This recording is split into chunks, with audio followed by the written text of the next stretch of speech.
টাকা দিয়ে আপনি বাড়ি কিনতে পারবেন, পরিবার নয়। টাকা দিয়ে আপনি ঘড়ি কিনতে পারবেন, সময় নয়। টাকা দিয়ে আপনি দামি বিছানা কিনতে পারবেন, ঘুম নয়।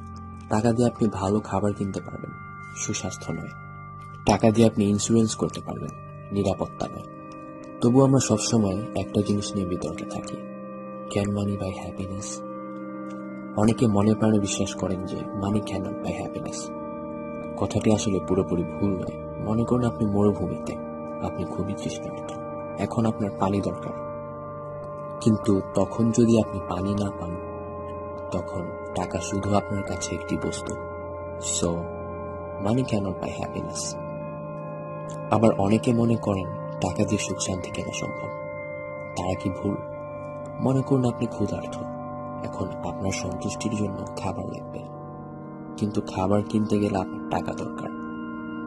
তাহলে এখানে টাকার মাধ্যমে কিন্তু আপনি সন্তুষ্টি লাভ করছেন। বিষয়টি হচ্ছে আপনি যে উদ্দেশ্যে টাকা খরচ করছেন, যে উৎসে টাকা খরচ করছেন, সেই উৎস আপনাকে সুখী করছে কিনা। আপনি টাকা দিয়ে ভালো সময় কাটাতে পারবেন, যতক্ষণ টাকা থাকবে ততক্ষণ। টাকা হয়তো এমন কিছু করতে সাহায্য করবে যা আপনাকে আনন্দ দিবে, কিন্তু দীর্ঘ সময় ধরে খুশি থাকার জন্য টাকা আপনাকে সাহায্য করবে না।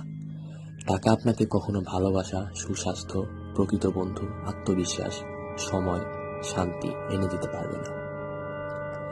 কিছু কিছু সময় টাকা আপনাকে ক্ষণিকের প্রশান্তি এনে দিবে।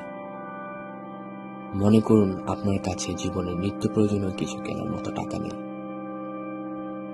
এখন টাকা দিয়ে আপনি আপনার জন্য খাবার এবং পোশাক কিনতে পারবেন। তাহলে এখানে টাকা কিন্তু আপনাকে কিছুটা হলেও সুখী করছে। আসলে প্রকৃত সুখের সাথে আপনার ব্যাংক ব্যালেন্সের কোনো সম্পর্ক নেই। মানুষ যে কোনো আর্থিক অবস্থা থেকে সুখী হতে পারে, এটা একটি সিদ্ধান্ত। টাকা বন্ধুত্ব, পরিবার, প্রিয়জন কখনো কিনতে পারে না। মানুষ যখন মৃত্যুশয্যায় থাকে, কখনো শেষবারের মতো তার অর্থ সম্পদ দেখতে চায় না।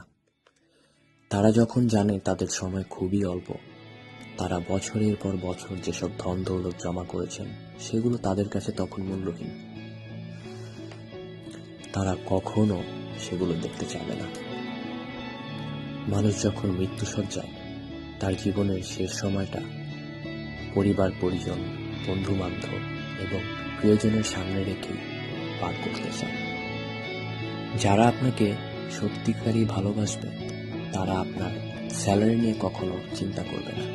আপনি কেমন জীবনযাপন করছেন, কত টাকার গাড়ি দিয়ে চলাফেরা করছেন, নাকি রিক্সায় চলাফেরা করেন, নাকি হেঁটে হেঁটে কোথাও যান, তা নিয়ে কোনো মাথা ব্যথা থাকবে না। আপনি যা আছেন তা নিয়েই আপনাকে ভালোবাসবে, আপনাকে সম্মান করবে।